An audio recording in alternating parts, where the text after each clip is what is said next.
안녕하세요, 뉴스반장입니다. 극우내란 세력의 준동이 그 위험 수위를 넘어섰습니다. 내란 속의 윤석열 탄핵이 초읽기에 들어간 지금 탄핵 판결이 나올 게 너무나도 당연한 현실에 이들은 이성을 잃고 날뛰기 시작했습니다. 오죽하면 현직 야당 대표를 제거하겠다는 계획까지 알리며 헌정질서 파괴는 물론 대한민국을 폭력과 유혈이 낭자한 혼돈의 나라로 만들려 하고 있는 건데요. 이들은 이미 사적 욕망을 채우기 위한 국가전복 세력으로 몰락하고 만 겁니다. 최근에 저희 이재명 당대표님에 대한 그 신변의 위협에 좀 제보가 좀 있어가지고요. 최근에 많은 의원님들께서 연락을 문자로 받으셨는데 러시아제 권총을 밀수해서 이재명 대표를 암살할 계획을 가지고 있다라는 문자를 여러 의원들이 받으셨습니다. 그래서 당분간은 대표님의 경호에 최선을 다해달라는 그런 문자가 있어서 지금 당에서는 대표님의 경호를 위해서 신변 보호 요청을 검토하고 있습니다. 그래서 아마 조만간 신변 보호 조치가 이루어질 거로 예상하고 있고요. 더불어민주당은 12일 이재명 대표에 대한 암살 계획 제보를 받았다며 조만간 신변 보호 조치를 요청할 것이라고 밝혔습니다. 이에 대해 이재명 대표는 자신의 신변이 위협받는 데 대해 몰지각한 사람이 일부 있겠지만 대체적으로 우리 국민의 수준을 믿는다고 말했는데요. 이 대표는 이날 오전 국회 도서관에서 열린 2025 더불어민주당 민생연석회의 20대 민생의제 발표 회의 후 기자들과 만나 이같이 밝혔습니다. 의원님, 저 하나만 여쭤볼 게 있어서요. 왜 갑자기? 물어봐도 말 안 하는 거 잘 알면서. 신변 위협 관련 제보가 많이 들어온다고 해서 좀 어떻게 보십니까? 몰지각한 사람이 일부 있겠지만 대체적으로는 우리 국민들 수준을 믿습니다. 대표님 혹시 외부 활동 줄이실 계획 있으십니까? 민주당은 앞서 최고위원회의에서 이 대표에 대한 신변 보호를 경찰에게 요청했다고 전했는데요. 황정화 대변인은 회의 후 기자들과 만나 최근 많은 의원들이 연락을 받았는데 러시아 권총을 밀수해서 이 대표에 대한 암살 계획을 세웠다는 등의 문자가 있었다며 이 대표에 대한 신변 보호 요청을 검토 중이라고 말했습니다. 이어 몇 명의 의원이 문자를 받았는지 확인은 안 되지만 군정보사 장교 출신발 제보라며 707 요원들이 총을 밀수해서 이 대표를 암살하겠다는 등이 골자이고 당 지도부도 받았다고 설명했습니다. 이어 대표의 경호에 최선을 다해달라는 당부의 문자도 있어서 최근 당에서 대표 경호를 위해 신변보호 요청을 검토 중이고 아마 곧 이뤄질 것이라며 신변보호는 빠르면 오늘 경찰에 요청할 것이라고 덧붙였는데요. 제보의 출처가 군정보사 장교 출신의 제보라는 점, 또 암살을 시도하려는 집단이 놀랍게도 계엄군으로 참여했던 707 특전단 요원이라는 점에서 경악을 금치 못했습니다. 이러니 아직도 내란이 끝나지 않았다는 말이 나오고 있는 건데요. 이런 상황이라면 HID도 의심해봐야 하지 않을까 싶습니다. 같은 날 국회 법제사법위원회 긴급 현안 질의에서 이와 관련해 민주당 박지원 의원의 질의가 이어졌는데요. 박 의원은 저도 어제 저녁 그 문자를 받았다며 소련제 권총을 수입해 암살 계획을 하고 있으니 너도 조심해라, 나서지 말라, 이런 것이 왔다고 밝혔습니다. 이에 대해 이호영 경찰청장 직무대행은 저희들이 그쪽에 온라인상 양쪽 대표님들한테 협박하는 사건이 꽤 있어서 그것에 대해 서울청 공공범죄수사대와 본청 사이버수사대에서 적극적으로 지금 수사에 착수하고 있다며 철저히 수사하겠다고 말했는데요. 이게 어디 이런 형식적인 대답으로 끝날 문제인가요? 어쩌다 대한민국이 이런 수준까지 오게 됐는지 답답합니다. 다시 말하지만 이 상황을 해결하는 방법은 윤석열 탄핵밖에는 없어 보입니다. 그리고 지금 이재명 민주당 대표에 대해서 암살 계획 제보가 들어왔어요. 그래서 경찰이 신변보호를 하는데 저도 어제 저녁에 그 문자를 받았어요. 너 조심해라. 왜냐면은 소련제 권총을 지금 수입해서 암살을 계획하고 있으니까 너도 조심해라. 나서지 마라. 이런 게 왔는데 저희들이 그쪽에 온라인상 양쪽 대표님들한테 협박하고 이런 것들이 꽤 사건이 지금 많이 있습니다. 그래서 그거에 대해서 그 서울청 공공범죄수사대나 본청 사이버수사대 이런 데서 적극적으로 지금 수사에 지금 착수하고 있습니다. 그러한 문제를 거기에서 거론되는 사람들한테 사전에 고지해 줬어요? 고지는 뭐 제가 알기에는 뭐 한 것으로 알고 있는데 제가 구체적으로 언제 어떻게 했는지는 제가 확인하지 못했습니다. 이게 지금 대변 천지에서 있을 수 없는 일이에요. 네, 의원님 말씀에 공감합니다. 잘하세요. 네, 철저히 수사하도록 하겠습니다. 내가 듣는 것이 문제가 아니라 사고나고 틀립니다. 대한민국이. 네, 정리해 주시죠. 지났습니다. 현재 판결을 앞두고 총기소자들 그 여러 가지를 단속한다고 발표했죠. 예, 총기 출하를 금지를 전날부터 하고요. 뭐 전체적으로 예. 총기만 단속할 게 아니라 일부러 기관 청소는 정광훈 목사 같은 사람도 단속해야 돼요. 그것도 뭐 서부 지역 관련해서도 배후 세력으로 해서 수사 지금 진행 중에 있습니다. 국힘당 지도부가 당 차원에선 헌법재판소를 압박하는 행동을 하지 않겠다고 밝혔지만 소속 의원들은 집단으로 탄원서를 제출하고 릴레이 시위를 이어가고 헌재를 압박했습니다. 더불어민주당은 내란 동조 행위를 멈추라고 여당을 비판했는데요. 이런 자들과 같은 하늘 아래 같은 땅을 딛고 살아간다는 게 참담한 심정입니다. 현재 대통령 탄핵 심판에 대한 헌재 평의가 진행 중이고 지난 2월 28일 저를 비롯한 국민의힘 의원 76분이 헌법재판소에 1차 공개 탄원서를 제출한 바가 있습니다. 그런데 그 이후에 여러 가지 구속 취소의 사정도 생기고 헌법재판소의 망언력 권한쟁의 심판 청구에 관한 판단이라든지 이런 것을 보면 국회 합의민주주의에 대한 좀 더 설명이 필요할 것 같아서 오늘 2차 추가 탄원서를 제출하기로 했습니다.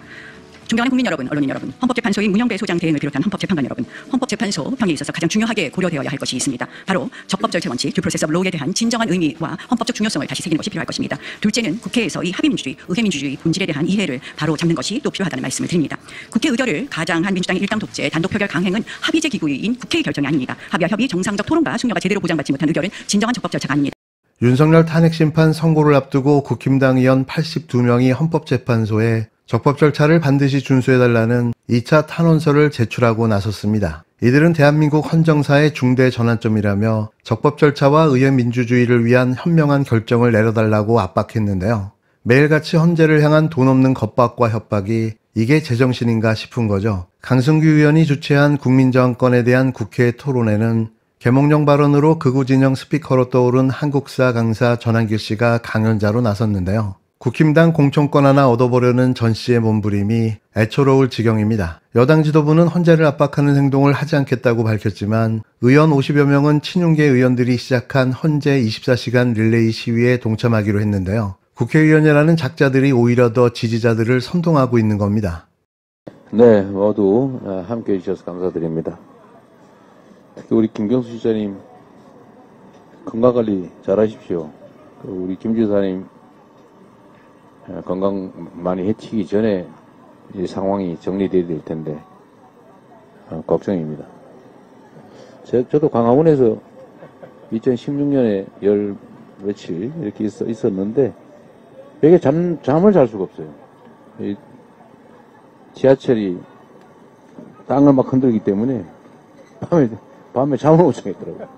낮에도 못 자고 밤에도 못 자고. 근데 너무 많이 건강해지지 않았으면 좋겠습니다. 네, 뭐 다 말씀하셨습니다만 이 나라가 노란의 위기에 처할 때마다 우리 국민들께서 또 백성들이 나서서 구했습니다. 이번에 이 사태도 지금 많은 분들이 불안해하고 또 심지어 다시 귀환할 경우에 어떤 일이 벌어질까에 대해서 공포감을 느끼고 있기도 합니다. 노상원이 작성했다는 그 수첩 내용에 보니까 1차로 500명을 수거해서 연평도 가는 바다 위에서 배를 폭파해서 다 죽일 건데 2차, 3차, 10차까지 5천에서 10,000명 정도를 더 수거해가지고 이걸 죽여야 되는데 1차와 같은 방법으로 죽이면은 문제가 있을 수 있어서 다른 방법이 뭘까 이런 고민하는 장면이 나옵니다. 한국판 킬링 필드를 만들려고 했던 거죠. 뭐 이런 일뿐만이 아니라 뭐 국제적인 신뢰, 또 경제 상황, 뭐 여지없이 추락할 겁니다. 21세기 선진국 대한민국을 군정을 하겠다. 군인으로 통치하겠다고 한 거 아닙니까? 검찰 통치도 부족해서 확실하게 군을 통해 통치하겠다. 이렇게 마음을 먹었던 건데 이 상황이 지금 끝난 게 아니라 언제든지 다시 재발할 수 있는 상황이라는 점에서 또는 꼭 그렇게 되지 않더라도 엄청난 혼란이 발생할 수 있다는 사실, 또 그 결론에 이르기까지 지금과 같은 이런 혼란이 계속될 수밖에 없다는 사실이 아마도 우리 국민들께 엄청난 불안과 공포감을 심고 있는 것 같습니다. 사실 저는 최근에 이 정치라고 한지 뭐 그리 길지 않았습니다만 대체 정치를 왜 하나 이런 생각이 들 때가 많습니다. 공동체의 최소한의 기본적인 질서를 유지해야 되지 않습니까? 공동체의 안전을 보장해야 되고 그 속에서 우리 국민들께서 더 나은 삶을 살 수 있도록 만드는 것이 바로 정치이고, 그 정치를 하라고 국민들이 가진 권력을 선출직 또는 임명직 공직자들한테 맡긴 것이 바로 민주공화국의 기본적 원리일 겁니다. 그런데 국민들에게 위임받은 잠시 맡겨진 권력을 가지고 영구적 권력 행사를 꿈꾸면서 국민들을 향해서 국민이 맡긴 총구를 들이댔다고 하는 게 믿겨지지가 않습니다. 어떤 특정 소수가 그런 황당무계한 꿈을 꾸는 정신 나간 행태를 보였다고 쳐도 수십, 수백, 수천, 수만 명이 모여있다는 정치 집단, 국민의힘이라고 하는 정치 세력이 대체 대한민국 기본적 헌정 질서를 파괴하는 이런 중대범죄, 대통령조차도 굴소추 특권에서 제외되는 이런 내란 군사 반란죄를 범한 이런 행위에 대해서 책임을 느끼기는커녕 이를 비호한다는 게 도대체 이해가 되십니까? 대한민국은 민주공화국이라고 되어 있지 않습니까?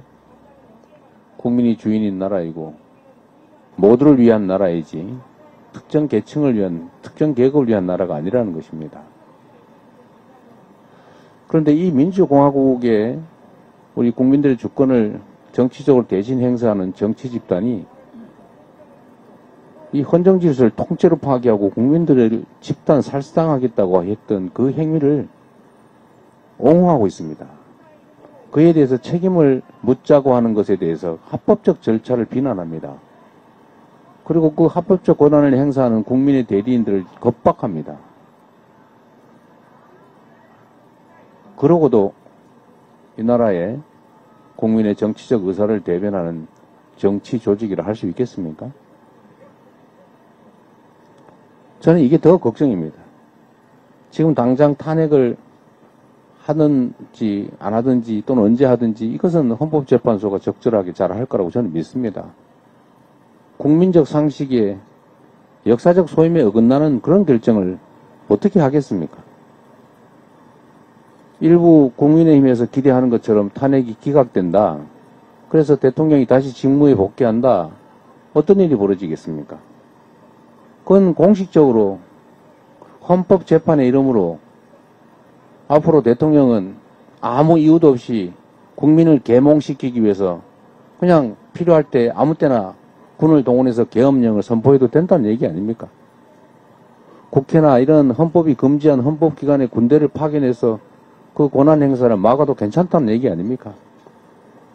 취미활동 삼아서 아무 때나 계엄령 선포하고 군대를 동원해도 된다고 용인하는 것인데 그게 가당키나 한 일이겠습니까? 물론 사람이 하는 일이라서 무슨 일이 벌어질지는 아무도 모르겠지요. 그러나 그 문제는 양식을 가진 이 나라 최고 지성의 헌법재판관들한테 맡긴다고 치더라도 앞으로 계속 이 나라 정치의 일부를 맡아갈 국민의힘이라고 하는 저 정치 집단이 이런 헌법 파괴적인 중대범죄 수괴를 옹호하고 파면하지 말라고 하고 처벌하지 말라고 하고 석방해야 된다고 하고 이런 해괴한 석방 행위에 대해서 이 잘못을 지적하기는커녕 두둔하는 이런 데를 앞으로도 계속할 것 아닙니까? 그 생각이 갑자기 바뀌겠습니까? 바뀌는 척 할 수 있겠지요. 제가 말씀드린 것처럼 조만간 나 관계없다, 우리 모른다, 우리 반성했다 그러면서 싹 돌아서는 척 하겠지만 과연 그게 진심이겠습니까? 정치를 맡고 있는 정치인의 한 사람으로서 저희도 책임감을 느낍니다. 어떻게 우리는 아무 잘못이 없이 그들만의 잘못이라고 할 수 있겠습니까? 손바닥도 마주쳐야 소리가 난다는데 우리의 책임도 적잖이 있다고 생각합니다. 능수능란하지 못하고 완벽하지 못하고 뭐 능력이 부족한 그런 부분도 있겠지요. 그러나 분명한 것은 최소한의 기본은 지켜야 된다는 것입니다. 우리 국민들이 모두가 합의한 이 나라 최고의 합의, 법률보다 더 높은 헌법이라고 하는 기본적인 질서는 지켜야 되지 않겠습니까? 대한민국이라고 하는 민주공화국의 기본적인 토대는 파괴하지 말아야 되겠죠. 우리 국민의힘에도 다시 한번 요청드립니다. 여러분을 위해서 드리는 말씀이 아닙니다. 대한민국이라고 하는 국가 공동체 전체를 위해서 이 대한민국에 발을 딛고 사는 5,200만 우리 모두를 위해서 최소한의 양식을 회복하고 최소한의 근본적인 책임을 다시 회복하기를 기대합니다. 그리고 우리 국민 여러분, 우리는 지금까지도 그래왔던 것처럼 앞으로도 이 위기를 슬기롭게 이겨낼 것이고 또 이보다 더 큰 위기가 도래하더라도 우리는 반드시 이겨내고 더 나은 세상을 만들어낼 것입니다.